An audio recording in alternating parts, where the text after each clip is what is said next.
2024 మార్చి 3న ఆంధ్రప్రదేశ్లో మ్యాథమెటిక్స్లో TET paper 2 నిర్వహించబడింది. ఆ ప్రశ్నపత్రంలో ఉన్నటువంటి క్వశ్చన్స్ని ఈ వీడియోలో మనం సాల్వ్ చేయబోతున్నాం. అందులో ఫస్ట్ క్వశ్చన్ మనం చూస్తే 1 మిలియన్ వాల్యూ ఎన్ని 100,000కి ఈక్వల్ అవుతుంది అంటున్నారు. మిలియన్ని 100,000తో కంపారిజన్ చేస్తున్నాం. దేన్నైతే కంపారిజన్ చేస్తున్నామో దాన్ని లవంలో న్యూమరేటర్ ప్లేస్లో రాయాలి. సో మిలియన్ని కంపారిజన్ చేస్తున్నాం కాబట్టి దాన్ని లవం స్థానంలో రాస్తున్నాం. దేంతో కంపారిజన్ చేస్తున్నామో దాన్ని డినామినేటర్ ప్లేస్లో వేయాలి. ఇక్కడ మనం 100,000 100,000తో కంపారిజన్ చేస్తున్నాం కాబట్టి 100,000ను ఇక్కడ డినామినేటర్లో రాయాలి. 1 మిలియన్ అంటే 1 పక్కన 6 జీరోస్ పెట్టాల్సి ఉంటుంది. 10⁶ని 1 మిలియన్ అంటారు. సో ఇంటర్నేషనల్ సిస్టంలో 1 పక్కన 6 జీరోస్ పెడితే అది మిలియన్కి ఈక్వల్ అవుతుంది. కాబట్టి ఇక్కడ నేను 1 పక్కన 6 జీరోస్ పెడుతున్నాను. ఇది 1 మిలియన్ అవుతుంది. ఇంకా కిందన 100,000 100,000 అనేది ఉంది, దాన్ని కూడా వేస్తున్నాను. పైన 5 జీరోస్కి కింద 5 జీరోస్ క్యాన్సిల్ అయ్యాయి. పైన ఇంకా 10 ఉంది, కిందన 1 into 1 మాత్రమే ఉంది. సో డినామినేటర్లో 1 వేసినా వేయకపోయినా పర్వాలేదు కాబట్టి 1 మిలియన్ అనేది 100,000కి ఈక్వల్గా ఉంటుంది. సో ఈ క్వశ్చన్కి సెకండ్ ఆప్షన్ రైట్ ఆన్సర్ అవుతుంది. దేనిని మనం కంపారిజన్ చేస్తున్నామో దానిని లవంలోను, వేటితో కంపారిజన్ చేస్తున్నామో వాటిని డినామినేటర్ హారంలోనూ వేస్తే మనకి ఆ క్వశ్చన్కి కావలసిన సరైన సమాధానం ఈజీగా లభిస్తుంది. సెకండ్ క్వశ్చన్ చూడండి. డిస్ట్రిబ్యూటివ్ ప్రాపర్టీ విభాగ న్యాయం గురించి అడుగుతున్నారు. విభాగ న్యాయం అంటే multiplication is applied over the addition. అయితే ఇక్కడ ఏబిసి అనే 3 ఇంటీజర్స్ ఇచ్చారు కాబట్టి వాటిని మనం యూజ్ చేసుకుంటే A of B plus C is equal to, ఇక్కడ బ్రాకెట్ అంటే మల్టిప్లికేషన్ అనే అర్థం కాబట్టి A into B AB plus A into C AC, ఇది డిస్ట్రిబ్యూటివ్ ప్రాపర్టీ విభాగ న్యాయం అవుతుంది. మరి ఇటువంటిది థర్డ్ ఆప్షన్లో ఉంది కాబట్టి ఇది డిస్ట్రిబ్యూటివ్ ప్రాపర్టీని తెలియజేస్తుంది. కాబట్టి దీనికి థర్డ్ ఆప్షన్ రైట్ ఆన్సర్ అవుతుంది. ఇక నెక్స్ట్ క్వశ్చన్ చూస్తే number of rational numbers between 20 and 24. 20కి 24కి మధ్యన ఉన్నటువంటి నేచురల్ నెంబర్స్ అడిగినా, ఇంటీజర్స్ అడిగినా, హోల్ నెంబర్స్ అడిగినా అప్పుడు 21, 22, 23 ఈ 3 మాత్రమే ఉంటాయి. అదే 20 and 24కి మధ్యన లేదా ఏవైనా 2 నెంబర్స్కి మధ్యన రేషనల్ నెంబర్స్ అకరణీయ సంఖ్యలు అడిగితే వాటి సంఖ్య అనంతంగా ఉంటుంది. కాబట్టి ఈ క్వశ్చన్కి ఫోర్త్ ఆప్షన్ రైట్ ఆన్సర్ అవుతుంది. 20కి 24కి మధ్యన 20.01, 20.001 అలాగే 20.0001 ఇలా ఇన్ఫైనైట్ నెంబర్స్ ఎగ్జిస్ట్ అవుతాయి. కాబట్టి ఏవైనా 2 సంఖ్యల మధ్య ఉండే అకరణీయ సంఖ్యల సంఖ్య రేషనల్ నెంబర్స్ యొక్క నెంబర్ ఇన్ఫైనైట్ అవుతుంది. దీన్నే ప్రాపర్టీ ఆఫ్ డెన్సిటీ సాంద్రతర ధర్మం అని కూడా అంటారు. ఇలా సాంద్రత ధర్మాన్ని పాటించే సంఖ్యా సమితులు ఎవరు అంటే అకరణీయ సంఖ్యలు రేషనల్ నెంబర్స్, వాస్తవ సంఖ్యలు రియల్ నెంబర్స్, కాంప్లెక్స్ నెంబర్స్ సంకీర్ణ సంఖ్యలు. ఇవన్నీ కూడా సాంద్రత ధర్మాన్ని పాటిస్తాయి. అంటే వీటిలో ఏవైనా 2 సంఖ్యలు తీసుకుంటే వాటి మధ్య ఉండే అకరణీయ సంఖ్యల సంఖ్య కానీ, వాస్తవ సంఖ్యల సంఖ్య కానీ లేదా సంకీర్ణ సంఖ్యల సంఖ్య కానీ అనంతంగా ఉంటుంది. నెక్స్ట్ క్వశ్చన్ చూడండి. క్రిందన స్టేట్మెంట్ ఇచ్చి వాటిలో రాంగ్ అయినటువంటి స్టేట్మెంట్, అసత్యమైనటువంటి ప్రవచనాన్ని సెలెక్ట్ చేసుకోమని చెప్తున్నారు. నెంబర్ సిస్టమ్స్ మనం నేర్చుకునేటప్పుడు ముందు నేచురల్ నెంబర్స్ తెలుసుకుంటాం, సహజ సంఖ్యలు. ఆ తర్వాత హోల్ నెంబర్స్ పూర్ణాంకాలు, ఆ తర్వాత ఇంటీజర్స్ పూర్ణ సంఖ్యలు, ఆ తర్వాత రేషనల్ నెంబర్స్ అకరణీయ సంఖ్యలు, తర్వాత వాస్తవ సంఖ్యలు, లాస్ట్లో కాంప్లెక్స్ నెంబర్స్ సంకీర్ణ సంఖ్యలు. ఇక్కడ పైనుంచి కిందకున్నటువంటి డైరెక్షన్లో ఎప్పుడు అడిగినా అది ఎప్పుడు ట్రూ అవుతుంది.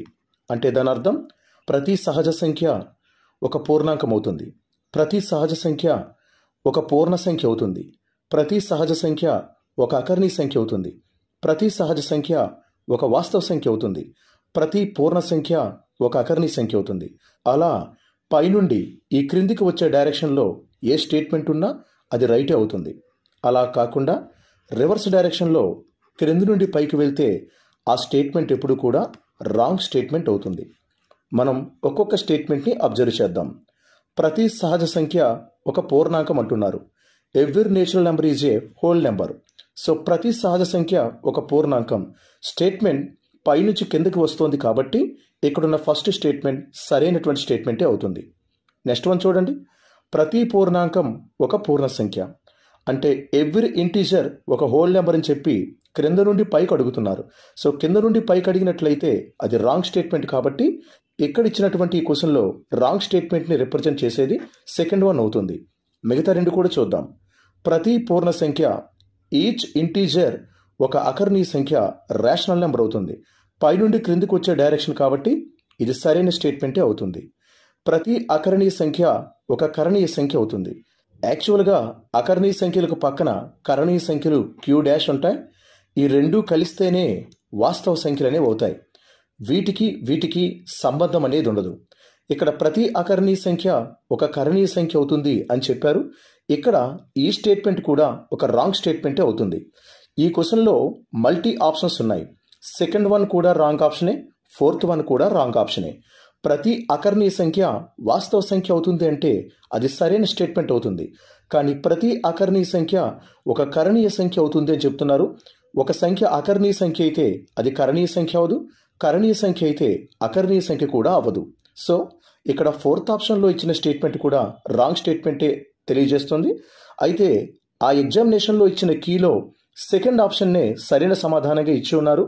సో ఈ క్వశ్చన్కి గవర్నమెంట్ వారు ఇచ్చినటువంటి కీ ప్రకారం సరైనటువంటి సమాధానం సెకండ్ ఆప్షన్ అవుతుంది. నెక్స్ట్ క్వశ్చన్ చూడండి.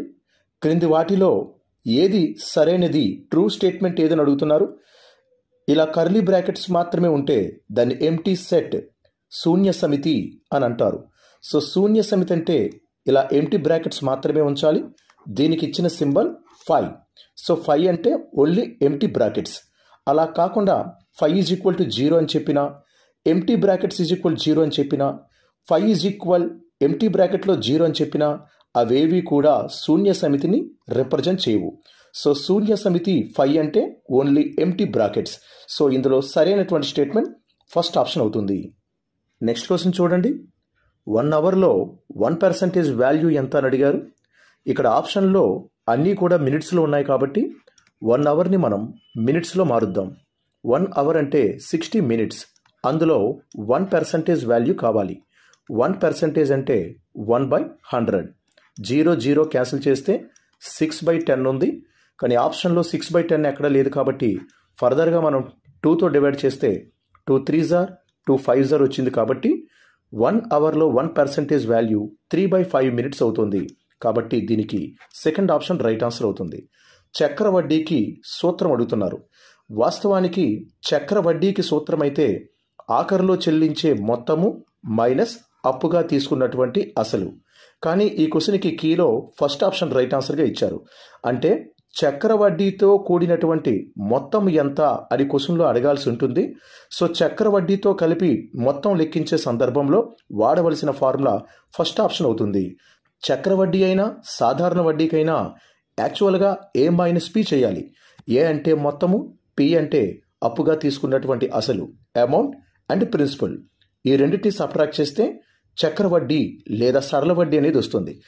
కానీ చక్రవడ్డీని గణించడంలో మాత్రం ఉపయోగించవలసిన సూత్రము అనే భావం ఈ క్వశ్చన్లో ఉంది కాబట్టి చక్రవడ్డీతో చెల్లించవలసినటువంటి అమౌంట్కి formula A = P × 1 + R/100 whole n అవుతుంది. ఇక్కడ P అంటే అప్పుగా తీసుకున్నటువంటి అసలు ప్రిన్సిపల్ అమౌంట్, R అంటే రేట్ ఆఫ్ ఇంట్రెస్ట్ వడ్డీ రేటు, n అంటే పర్యాయాల సంఖ్య.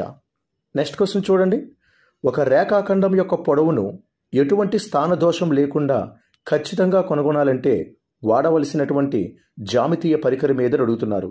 Which geometrical tool is suitable to measure the length of given line segment అడుగుతున్నారు. ఒక రేఖాఖండం యొక్క పొడవుని స్కేల్తో కొలిచేటప్పుడు స్థాన దోషం అనేది ఉంటుంది, పొజిషన్ ఎర్రర్ అనేది ఉంటుంది. ఆ ఎర్రర్ లేకుండా ఉండాలంటే దానికోసం మనం డివైడర్, విభాగిని ఉపయోగించాల్సి ఉంటుంది. విభాగినిలో ఇలా రెండు వైపులా నీడిల్స్ ఉంటాయి. ఈ రెండు నీడిల్స్ని కూడా రేఖాఖండం యొక్క అంత్య బిందువుల దగ్గర పెట్టి దాన్ని తీసుకొచ్చి స్కేల్ మీద పెట్టి ఖచ్చితమైనటువంటి కొలతని కనుక్కోవచ్చు. కాబట్టి ఇక్కడ మనకి విభాగిని అనేది సరైన సమాధానం అవుతుంది. వాస్తవానికి టెక్స్ట్ బుక్లోనైతే విభాగిని ప్లస్ స్కేల్ అని ఉంటుంది. విభాగిని ప్లస్ స్కేల్. విభాగిని ఒక్కటే ఉంటే ఆ రేఖాఖండం యొక్క పొడవుని ఖచ్చితంగా కొలవడానికి సాధ్యం కాదు. స్కేల్ పైన విభాగిని పెట్టి అది ఎంత పొడవు కలిగిందో కాల్కులేట్ చేయడం కుదురుతుంది. సో టెక్స్ట్ బుక్లోనైతే విభాగిని మరియు స్కేలు అని ఉంటుంది. కానీ ఇక్కడ ఆప్షన్లన్నీ చూస్తే విభాగిని వేరేగా స్కేల్ వేరేగా ఉంది. సో రెండు వేరువేరుగా ఉండే సందర్భంలో విభాగిని అనే పరికరానికే ప్రయారిటీ ఇవ్వాల్సి ఉంటుంది. కాబట్టి సెకండ్ ఆప్షన్ రైట్ ఆన్సర్ అవుతుంది. నెక్స్ట్ క్వశ్చన్ చూస్తే ఒక క్రమ బహుభుజి యొక్క అన్ని బాహ్య కోణాల మొత్తం ఎంత అంటున్నారు. ఒక బహుభుజికి ఎన్ని భుజాలున్నా సరే, ఒక పాలిగానికి ఎన్ని సైడ్స్ ఉన్నా సరే, దాని యొక్క అన్ని ఎక్స్టీరియర్ యాంగిల్స్ యొక్క సమ్ అన్ని బాహ్య కోణాల మొత్తం 360 డిగ్రీలుగా ఫిక్స్డ్గా ఉంటుంది. సో ఈ క్వశ్చన్కి థర్డ్ ఆప్షన్ రైట్ ఆన్సర్ అవుతుంది. ఒకవేళ ఒక బహుభుజి యొక్క అంతర కోణాల మొత్తం ఎంత అన్నారనుకోండి, అప్పుడు n-2 ఇంటూ 180 డిగ్రీస్ అనే ఫార్ములా వాడాల్సి ఉంటుంది. ఇక్కడ n అంటే ఆ బహుభుజికి ఉన్నటువంటి భుజాల సంఖ్య. కానీ ఇక్కడ బాహ్య కోణాల మొత్తం some of all exterior angles అడిగారు కాబట్టి అది ఫిక్స్డ్ వాల్యూనే. దానికోసం ఫార్ములా వాడాల్సిన అవసరం లేదు. సో 360 డిగ్రీస్ అనేది ఈ క్వశ్చన్కి రైట్ ఆన్సర్ అవుతుంది. నెక్స్ట్ క్వశ్చన్, ఒక జత మాత్రమే సమాంతర భుజాలు కలిగిన చతుర్భుజం ఏదని అడుగుతున్నారు. Only one pair of parallel sides ఉండాలి. Only one pair of parallel sides ఉండి మిగతా 2 సైడ్స్ డిఫరెంట్గా ఉన్నట్లయితే దాన్ని ట్రెపీజియం సమలంబ చతుర్భుజి అంటారు. కాబట్టి దీనికి ఫస్ట్ ఆప్షన్ రైట్ ఆన్సర్ అవుతుంది. ఒకవేళ ఈ మిగిలినటువంటి జత కూడా సమాంతర రేఖలైతే అప్పుడు అది సమాంతర చతుర్భుజి ప్యారలలాగ్రం అవుతుంది. ఓన్లీ వన్ పేరు మాత్రమే ప్యారలల్ సైడ్స్గా ఉండే క్వాడ్రిలేటరల్ అడిగారు కాబట్టి అది ట్రెపీజియం అవుతుంది. నెక్స్ట్ క్వశ్చన్ చూస్తే maximum number of tangents that can be drawn to a given circle. స్పర్శరేఖ అంటే వృత్తాన్ని ఒకే ఒక బిందువు వద్ద తాకుతూ పోయే రేఖ. వృత్తం మీద అనంతమైన బిందువులుంటాయి కాబట్టి ప్రతి బిందువు గుండా ఒక స్పర్శరేఖని నిర్మించవచ్చు. అలా వృత్తానికి గీయగలిగిన గరిష్ట స్పర్శరేఖల సంఖ్య ఇన్ఫైనట్ అనంతం అవుతుంది. వృత్తం మీద ఉన్న బిందువుల సంఖ్య అనంతం కాబట్టి దానికి గీయగలిగిన స్పర్శరేఖల సంఖ్య కూడా అనంతంగా ఉంటుంది. అలా కాకుండా ఒక వృత్తానికి ఔటర్ పాయింట్ లేదా ఎక్స్టర్నల్ పాయింట్ బాహ్య బిందువు నుండి గీయగలిగే గరిష్ట స్పర్శరేఖల సంఖ్య అని అడిగితే అప్పుడు ఆ బిందువు నుండి గీయగలిగే స్పర్శరేఖల సంఖ్య 2 అవుతుంది. కాబట్టి థర్డ్ ఆప్షన్ రైట్ ఆన్సర్ అవుతుంది. అదే మాదిరిగా ఒక వృత్తం మీద ఉన్న బిందువు నుండి అది ప్రత్యేకించి ఒక పాయింట్ యొక్క పొజిషన్ చెప్పినట్లయితే పర్టికులర్గా ఆ పాయింట్ నుండి ఒకే ఒక స్పర్శరేఖ పోతుంది కాబట్టి అప్పుడు 1 ఆన్సర్ అవుతుంది.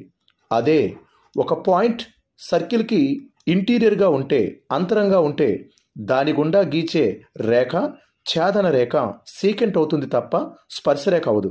అటువంటి సందర్భంలో దాని సమాధానం 0 అవుతుంది. ఇక్కడ పాయింట్ గురించి ప్రత్యేకంగా మాట్లాడకుండా వృత్తం గురించి మాత్రమే మాట్లాడుతూ దానికి గీయగలిగిన గరిష్ట స్పర్శరేఖల సంఖ్య అని అడిగారు కాబట్టి ఈ క్వశ్చన్కి ఫోర్త్ ఆప్షన్ రైట్ ఆన్సర్ అవుతుంది. నెక్స్ట్ క్వశ్చన్ చూడండి. ఒక దత్తాంశంలో గరిష్ట కనిష్ట పరిశీలనల మధ్య ఉన్నటువంటి భేదం ఎంత అని అడిగారు. Difference between highest and lowest observation of a given data. ఇచ్చినటువంటి ముడి దత్తాంశం రా డేటాలో గరిష్ట విలువ కనిష్ట విలువలు రెండు లభ్యమవుతాయి. ఆ రెండింటి యొక్క డిఫరెన్స్ భేదాన్ని రేంజ్ వ్యాప్తి అని అంటారు. సో దీనికి ఫస్ట్ ఆప్షన్ రైట్ ఆన్సర్ అవుతుంది. ఇంతకుముందే మనం చెప్పుకున్నాం డైరెక్ట్గా ఫార్ములాస్ ఇచ్చేస్తున్నారని. ఈ క్వశ్చన్లో గ్రూపు డేటాకి వర్గీకృత దత్తాంశానికి అంకమధ్యం కనుక్కోవడానికి ఇక్కడ ఉన్న ఫార్ములా ఉపయోగిస్తారు.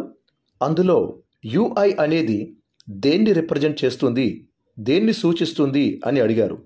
ఇక్కడ ఏ అంటే ఊహించిన అంకగణిత సగటు, ఎఫ్ అంటే పౌనఃపున్యం, సిగ్మా ఎఫ్ అంటే అన్ని పౌనఃపున్యాల మొత్తం, హెచ్ అంటే తరగతి యొక్క అంతరం లేదా తరగతి ఎత్తు, క్లాస్ ఇంటర్వల్ అని చెప్తారు. ఇక ui అనేది విచలనం, డీవియేషన్ అవుతుంది. సో ui అంటే డీవియేషన్ కాబట్టి విచలనం కాబట్టి దీనికి థర్డ్ ఆప్షన్ రైట్ ఆన్సర్ అవుతుంది. తరగతి అంతరం అని చెప్పినా తరగతి పొడవు అని చెప్పినా అర్థం ఒకటే, అది హెచ్ అవుతుంది. తరగతి మధ్య విలువలను xi అంటారు. అది ఇక్కడ సూచించినటువంటి ఈ ఫార్ములాలో ఇవ్వబడలేదు. సో ui అంటే అది విచలనం, డీవియేషన్ కాబట్టి థర్డ్ ఆప్షన్ రైట్ ఆన్సర్ అవుతుంది. నెక్స్ట్ క్వశ్చన్ చూడండి, డైరెక్ట్గా ఫార్ములాస్ మీదే ఇచ్చేశారు.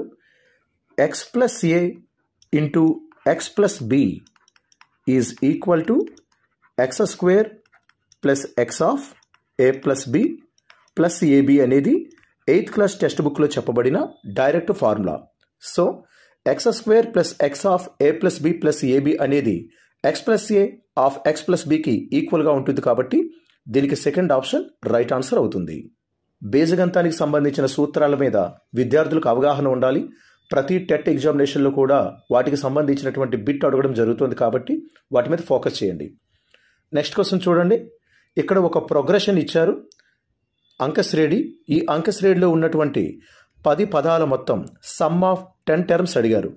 ఇందులో first term a is equal to 2 అవుతుంది. Common difference d is equal second term minus first term అంటే 7 - 2 5 అవుతుంది.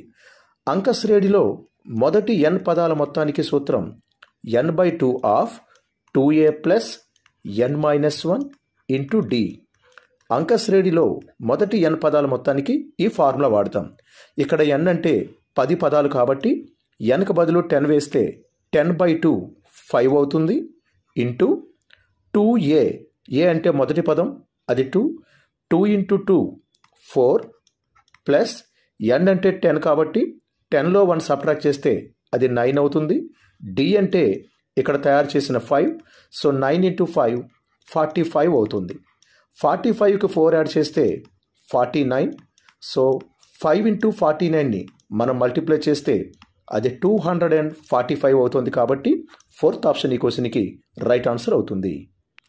ఒక అంకశ్రేణిలో మొదటి n పదాల మొత్తానికి సూత్రం n/2 of 2a plus n - 1 into d. Next question చూడండి, ax² plus bx plus c is equal to 0 అనే క్వాడ్రటిక్ ఈక్వేషన్ వర్గ సమీకరణం ఇచ్చి దానికి వాస్తవ మూలాలు రియల్ రూట్స్ ఉండాలంటే దాని విచక్షణి డిస్క్రిమినెంట్ యొక్క వాల్యూ ఎలా ఉంటుంది అని క్వశ్చన్లో అడిగారు. ax² plus bx plus c is equal to 0 అనే వర్గ సమీకరణానికి ఆల్ఫా, బీటా అనే 2 రూట్స్ ఉంటాయి. ఈ 2 రూట్స్ యొక్క క్వాలిటీ దాని యొక్క విచక్షణి డిస్క్రిమినెంట్ మీద డిపెండ్ అయి ఉంటుంది. Discriminant delta value b² - 4ac. In case దీని వాల్యూ గ్రేటర్ దాన్ 0 అయితే, అంటే 0 కంటే పెద్ద నెంబర్ అయితే దానికి 2 వాస్తవ మూలాలు ఉంటాయి, 2 రియల్ రూట్స్ ఉంటాయి. ఆ 2 కూడా డిఫరెంట్గా ఉంటాయి. అదే b² - 4ac ఈజ్ ఈక్వల్ 0 అయితే దానికి సమానమైనటువంటి వాస్తవ మూలాలు ఉంటాయి, ఈక్వల్ రియల్ రూట్స్ ఉంటాయి. ఈ క్వశ్చన్లో సమాన వాస్తవ మూలాలు కలిగి ఉండాలని అడుగుతున్నారు కాబట్టి b² - 4ac వాల్యూ తప్పనిసరిగా 0కి ఈక్వల్ అవ్వాలి. కాబట్టి సెకండ్ ఆప్షన్ రైట్ ఆన్సర్ అవుతుంది. In case b² - 4ac value 0 కంటే చిన్న నెంబర్ అంటే రుణ సంఖ్య అయినట్లయితే దానికి 2 మూలాలు ఉంటాయి. ఆ 2 కూడా కల్పిత మూలాలు, ఇమేజినరీ రూట్స్ అవుతాయి. నెక్స్ట్ క్వశ్చన్ చూడండి, హైట్ 9 సెంటీమీటర్గా ఉన్నటువంటి వృత్తాకార శంకువుకి ఘనపరిమాణం ఇచ్చారు. దాని వ్యాసార్థం ఎంత అని అడుగుతున్నారు. ఒక శంకువు యొక్క ఘనపరిమాణానికి సూత్రం 1/3 πr²h. క్వశ్చన్లో ఘనపరిమాణం వాల్యూమ్ ఇచ్చేశారు కాబట్టి దాన్ని ఈ ఫార్ములాకి ఈక్వల్ చేయాలి, అంటే 48 పైకి ఈక్వల్ చేయాలి. సో కోన్ యొక్క వాల్యూమ్కి ఫార్ములా 1/3 πr²h. అది క్వశ్చన్లో ఇవ్వబడింది 48 π. బోత్ సైడ్ కూడా పై క్యాన్సిల్ చేయొచ్చు. ఈ క్వశ్చన్లో ఎత్తు 9 సెంటీమీటర్స్గా ఇచ్చారు కాబట్టి 1/3 × r² × 9 వేద్దాం is equal to 48. 3 1s are 3 3s are ఇక్కడ క్యాన్సిల్ చేశాను. ఇప్పుడు is equal to both side కూడా క్యాన్సిల్ చేస్తే 3 16s are 48 అవుతుంది. ఇక్కడ r² మిగిలింది, ఇక్కడ 16 మిగిలింది. 16ని 4² అని రాయొచ్చు. స్క్వేర్ బోత్ సైడ్ క్యాన్సిల్ చేస్తే r ఈజ్ ఈక్వల్ టు 4 వస్తుంది కాబట్టి ఈ క్వశ్చన్కి ఫస్ట్ ఆప్షన్ రైట్ ఆన్సర్ అవుతుంది. సో ఆ శంకువు కోన్ యొక్క బేస్ రేడియస్ 4 సెంటీమీటర్ అవుతుంది. నెక్స్ట్ క్వశ్చన్ చూడండి, of d into h1 plus h2 అనేది దేని యొక్క వైశాల్యాన్ని తెలియజేసే సూత్రం అవుతుంది. ఈ ఫార్ములా దేని ఏరియాని ఫైండ్ అవుట్ చేయడానికి వాడతారు. చతురస్రం యొక్క వైశాల్యానికి సూత్రం భుజము స్క్వేర్ ఏ స్క్వేర్. దీర్ఘచతురస్ర వైశాల్యం రెక్టాంగిల్ యొక్క ఏరియాకి ఫార్ములా ఎల్ ఇంటూ బి. సమలంబ చతుర్భుజి ట్రెపీజియం ఏరియాకి formula h/2 of A plus B. ఇక మిగిలిన చతుర్భుజం క్వాడ్రిలేటరల్ యొక్క ఏరియాకి formula d/2 of h1 plus h2 అంటే of d into h1 plus h2. So ఈ క్వశ్చన్లో ఇచ్చినటువంటి ఫార్ములా సహాయంతో క్వాడ్రిలేటరల్ చతుర్భుజ యొక్క వైశాల్యాన్ని గణించవచ్చును. నెక్స్ట్ క్వశ్చన్ చూడండి. ఒక వృత్తాకార పైపు యొక్క వ్యాసార్థం, సర్క్యులర్ పైప్కి రేడియస్ ఇచ్చారు 10 సెంటీమీటర్. దాని చుట్టూ ఒకసారి టేపు చుట్టడానికి ఎంత పొడవు కలిగిన టేప్ అవసరం అని అడుగుతున్నారు. చుట్టూ అనే పదం ఎప్పుడొచ్చినా అది చుట్టుకొలత పెరిమీటర్ని తెలియజేస్తుంది. సో వృత్తాకార పైపు చుట్టూ ఒక టేప్ని చుట్టాలి కాబట్టి మనం ఈ క్వశ్చన్లో చుట్టుకొలత ఫైండ్ అవుట్ చేయాల్సి ఉంటుంది. వృత్తం యొక్క సర్కంఫరెన్స్ లేదా చుట్టుకొలతకి ఫార్ములా 2πr. 2 ఇంటూ పై అంటే ఇక్కడ 3.14 వేయాల్సి ఉంటుంది, 22/7 వేయొద్దు. ఇక్కడ ఆప్షన్లు డెసిమల్ మోడల్లో ఉన్నట్లయితే మనం 3.14 వేయడం బెటర్. ఇక రేడియస్ 10 సెంటీమీటర్గా ఉంది కాబట్టి ఇక్కడ 10 వేద్దాం. 2తో దీన్ని మల్టిప్లై చేస్తే 6.28 వస్తుంది. దాన్ని 10తో మల్టిప్లై చేయగానే 6280 వస్తుంది.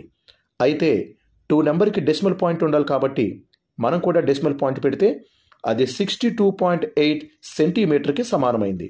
కాబట్టి సెకండ్ ఆప్షన్ ఈ క్వశ్చన్కి రైట్ ఆన్సర్ అవుతుంది. వృత్తాకార పైపు చుట్టూ టేపు తిప్పాలి అంటే చుట్టుకొలతని గణించాలి. నెక్స్ట్ క్వశ్చన్ చూడండి. ప్రాబబిలిటీ సంభావిత క్వశ్చన్ ఇవ్వడం జరిగింది. ఒక యాదృచ్ఛిక ప్రయోగం ర్యాండమ్ ఎక్స్పెరిమెంట్లో ఏదైనా ఒక ఘటన తీసుకున్నప్పుడు ఆ ఘటన జరగడానికి ఉన్న సంభావిత P ఆఫ్ E అయితే జరగకుండా ఉండడానికి ఉన్న సంభావిత P ఆఫ్ E బార్ అవుతుంది. ఈ రెండు సంభావ్యతల మొత్తం ఎప్పుడు కూడా 1 అవుతుంది. ఈ క్వశ్చన్లో ఘటన జరగడానికి ఉన్నటువంటి సంభావ్యత 0.05 ఇచ్చారు. అయితే P ఆఫ్ E కాదు అంటే E బార్ వాల్యూ ఎంత అని అడుగుతున్నారు. So P of E bar అనేది 0.95 అయితే అప్పుడు ఈ రెండింటిని యాడ్ చేయగా 95 + 5 100 వస్తుంది. 2 డెసిమల్ పాయింట్స్ ఉండాలి కాబట్టి పాయింట్ పెడితే అది 1.00 అయినటువంటి 1కి ఈక్వల్ అయింది. So P of E plus P of not E ఈ రెండింటి యొక్క సమ్ 1 అయింది కాబట్టి P of not E value 0.95 అవ్వాలి. సో థర్డ్ ఆప్షన్ ఈ క్వశ్చన్కి రైట్ ఆన్సర్ వస్తుంది. ఈ క్వశ్చన్కి సరైన సమాధానం అవుతుంది. P ఆఫ్ నాట్ E కావాలి అనుకుంటే 1లోంచి P ఆఫ్ Eని సబ్ట్రాక్షన్ చేయాలి. అంటే 1లో 0.05ని సబ్ట్రాక్ట్ చేయాలి. 1ని 1.00 అని రాయొచ్చు. దానిలో 0.05 సబ్ట్రాక్ట్ చేయాలి. 100లో 5 తీసేస్తే 95 ఉంటుంది. 2 డెసిమల్ డిజిట్స్కి పాయింట్ ఉండాలి కాబట్టి పాయింట్ పెడితే 0.95. ఇలా కూడా ఆలోచించి ఈ క్వశ్చన్ని సాల్వ్ చేయొచ్చు. -1 అనే పాయింట్ ఏ క్వాడ్రంట్లో ఉంటుంది? కోఆర్డినేట్ జామెట్రీ లేదా అనలిటికల్ జామెట్రీలో ఈ క్వశ్చన్ మనకి వస్తుంది. ఇలా ఎక్స్ యాక్సిస్ వై యాక్సిస్ రెండు మ్యూచువల్గా పెర్పెండిక్యులర్గా ఇంటర్సెక్ట్ చేస్తే ఇది పాజిటివ్ ఎక్స్ యాక్సిస్ కాబట్టి ఇక్కడ ప్లస్, ఇది కూడా పాజిటివ్ వై యాక్సిస్ కాబట్టి ప్లస్ ఉంటుంది. ఇటువైపు నెగిటివ్ ఎక్స్ యాక్సిస్ కాబట్టి మైనస్ సింబల్, ఇది నెగిటివ్ వై యాక్సిస్ కాబట్టి మైనస్ సింబల్ ఉంటుంది. దీన్నే మనం ఎక్స్ డాష్ అని వై డాష్ అని అంటాం. సో ఇక్కడ పాజిటివ్ ఉన్నాయి కాబట్టి ఈ ఫస్ట్ క్వాడ్రంట్లో ప్లస్ సింబల్స్ ఉన్నటువంటి పాయింట్స్ అన్నీ ఉంటాయి. ఇక్కడికి వచ్చేసరికి ఎక్స్ యాక్సిస్ అనేది నెగిటివ్, వై యాక్సిస్ అనేది పాజిటివ్ కాబట్టి మైనస్ ప్లస్ సింబల్ ఉన్నటువంటి పాయింట్స్ అన్నీ ఇక్కడ ఉంటాయి. ఒక పాయింట్లో ఎప్పుడూ ముందుగా ఎక్స్ కోఆర్డినేట్ని తర్వాతే వై కోఆర్డినేట్ని తీసుకోవాల్సి ఉంటుంది. ఇక ఇక్కడ చూస్తే ఎక్స్ యొక్క సింబల్ మైనస్, వై యొక్క symbol minus. So minus symbol కలిగినటువంటి పాయింట్స్ అన్నీ కూడా థర్డ్ క్వాడ్రంట్లో ఉంటాయి. ఇక ఇక్కడికి వస్తే ఎక్స్ యొక్క సింబల్ పాజిటివ్, వై యొక్క సింబల్ నెగిటివ్ కాబట్టి ప్లస్ మైనస్ సింబల్ ఉన్నటువంటి పాయింట్స్ అన్నీ ఫోర్త్ క్వాడ్రంట్లో ఉంటాయి. First quadrant, second quadrant, third quadrant, fourth quadrant. So minus symbol ఉన్న పాయింట్స్ అన్నీ థర్డ్ క్వాడ్రంట్లో ఉంటాయి కాబట్టి ఈ క్వశ్చన్కు థర్డ్ ఆప్షన్ రైట్ ఆన్సర్ అవుతుంది. నెక్స్ట్ క్వశ్చన్ చూడండి. సెంట్రాయిడ్ ఒక ట్రయాంగిల్లో ఉన్నటువంటి మీడియన్ను ఏ రేషియోలో డివైడ్ చేస్తుంది? మధ్యగత రేఖను గురుత్వ కేంద్రం ఏ నిష్పత్తిలో విభజిస్తుంది? ఒక త్రిభుజంలో మధ్యగత రేఖలు మీడియన్స్ ఉంటాయి. అటువంటి 3 మీడియన్స్ యొక్క ఇంటర్సెక్టింగ్ పాయింట్ని గురుత్వ కేంద్రం సెంట్రాయిడ్ అంటారు. ఈ సెంట్రాయిడ్ జీ ప్రతి మధ్యగత రేఖను ఈచ్ మీడియన్ను 2:1 రేషియోలో డివైడ్ చేస్తుంది. శీర్షం వెర్టెక్స్ నుండి 2 పార్ట్స్, సైడ్కి 1 పార్ట్. సో 2:1 అనేది సరైన సమాధానం అవుతుంది కాబట్టి ఫస్ట్ ఆప్షన్ రైట్ ఆన్సర్ అవుతుంది. నెక్స్ట్ క్వశ్చన్ చూడండి. ట్రిగనోమెట్రీ నుంచి ఇచ్చారు. tan 2a is equal cot a minus 18 degrees and 2a అనేది ఎక్యూట్ యాంగిల్ అయితే ఏ యొక్క వాల్యూ ఎంత అని అడుగుతున్నారు. మ్యూచువల్లీ ఆపోజిట్గా ఉన్నటువంటి ఈ tan cot 2 ఈజ్ ఈక్వల్కి బోత్ సైడ్ ఉంటే వాటి పక్కన ఉన్నటువంటి 2 యాంగిల్స్ యొక్క సమ్ 90 డిగ్రీస్ అవ్వాలి. అంటే 2aకు a మైనస్ 18ను యాడ్ చేస్తే వచ్చే వాల్యూ 90 డిగ్రీస్కి ఈక్వల్ అవ్వాలి. 2aకి a యాడ్ చేస్తే 3a. ఈ 18 డిగ్రీస్ నటు పట్టుకు వెళ్తే 90 ప్లస్ 18 డిగ్రీస్ అవుతుంది. యాడ్ చేస్తే 108 డిగ్రీస్ అవుతుంది. 3తో దీన్ని క్యాన్సిల్ చేస్తే 36 డిగ్రీస్ వచ్చింది కాబట్టి ఏ యొక్క వాల్యూ 30 డిగ్రీస్ అయినటువంటి 4th ఆప్షన్ అవుతుంది.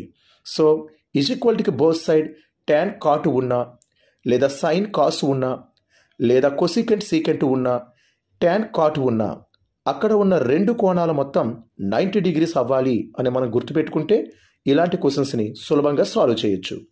నెక్స్ట్ క్వశ్చన్ చూడండి. కొసికెంట్ 0 డిగ్రీస్ వాల్యూ అడిగారు. కొసికెంట్ 0 డిగ్రీస్ అంటే దాని అర్థం 1/sin 0 డిగ్రీస్. సైన్కి రెసిప్రోకలే కొసికెంట్. అయితే sin 0 degrees value 0.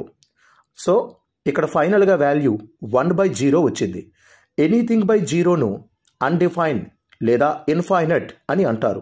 So 1/0ని undefined, not define అంటారు కాబట్టి దీనికి ఫస్ట్ ఆప్షన్ రైట్ ఆన్సర్ అవుతుంది. 0తో ఏ సంఖ్యని కూడా భాగించలేం కాబట్టి దాన్ని మనం నిర్వచింపబడదు, అన్డిఫైన్డ్ అని చెప్తాం. ఇక్కడితో 24 క్వశ్చన్స్ కూడా కంప్లీట్ అయ్యాయి. ఇది మెథడాలజీకి సంబంధించిన క్వశ్చన్ అయినప్పటికీ ఇక్కడ ఎక్స్ప్లెయిన్ చేస్తాను. 1729ను రామానుజన్ నెంబర్ అంటారు. ఈ నెంబర్కు ఉన్న స్పెషాలిటీ ఏంటంటే 2 డిఫరెంట్ నెంబర్స్ యొక్క క్యూబ్స్కి సమ్మగా రాయగలిగిన లీస్ట్ నెంబర్ 1729. దీనికంటే చిన్నదైనటువంటి ఏ సంఖ్యను ఇలా 2 విభిన్న సంఖ్యల యొక్క ఘనాల మొత్తంగా ఎక్స్ప్రెస్ చేయలేము. అందుకనే ఈ సంఖ్యను రామానుజన్ సంఖ్య అంటారు.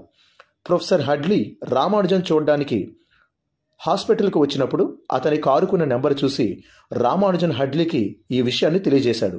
కాబట్టి దీన్ని రామానుజన్ నెంబర్ అంటారు. సో దీనికి థర్డ్ ఆప్షన్ రైట్ ఆన్సర్ అవుతుంది. సిఎస్ మ్యాథ్స్ అనే నా యాప్లో టెట్ పేపర్ 2కి ప్రిపేర్ అవ్వడానికి, అలాగే స్కూల్ అసిస్టెంట్ మ్యాథమెటిక్స్కి ప్రిపేర్ అవ్వడానికి, ఎస్జిటికి ప్రిపేర్ అవ్వడానికి విభిన్నమైనటువంటి కోర్సుల్ని ఆంధ్రప్రదేశ్ అండ్ తెలంగాణ రాష్ట్రాల్లో ఉన్నటువంటి ఓల్డ్ అండ్ న్యూ సిలబస్ల ఆధారంగా రూపొందించడం జరిగింది. ఆ వీడియోల యొక్క పీడిఎఫ్ నోట్స్ని కూడా కోర్సులో అందుబాటులో ఉంచాం. అలాగే టెస్ట్ సిరీస్తో పాటు టెస్టుల యొక్క సొల్యూషన్ పీడిఎఫ్లను కూడా ఆ కోర్సుల్లో ఉచితంగా అందుబాటులో ఉంచాం. ఈ దసరా ఆఫర్లో భాగంగా అత్యంత తక్కువ ధరకే ఈ కోర్సులను మీరు పొందవచ్చును. సో ప్లేస్టోర్ నుండి సిఎస్ మ్యాథ్స్ యాప్ని ఇన్స్టాలేషన్ చేసుకొని మీకు కావలసినటువంటి కోర్సులను అతి స్వల్పమైన ధరకే పొందండి.